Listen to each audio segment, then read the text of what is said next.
One shot. இதான் friends பார்த்தீங்கன்னா Kovalam beach. இப்போ அங்கே எல்லோரும் சுற்றி பார்க்க வந்திருக்கோம்.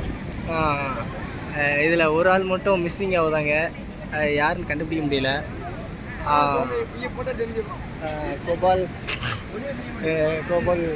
கோவாலம் பீச்சை பார்க்க வந்திருக்கீங்க. உங்களோட அனுபவங்களை நீங்கள் தெரிவிங்க. சுற்றி பார்த்தா ஒன்றுமே தெரியல, இருட்டாக இருக்கா? சரி சரி சரி சரி.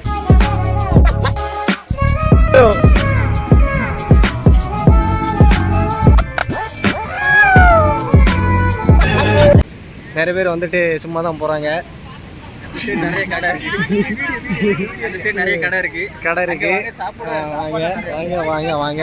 நாங்கள் ஃபேமிலியாக வந்திருக்கோம் சுற்றி பார்க்கறதுக்கு.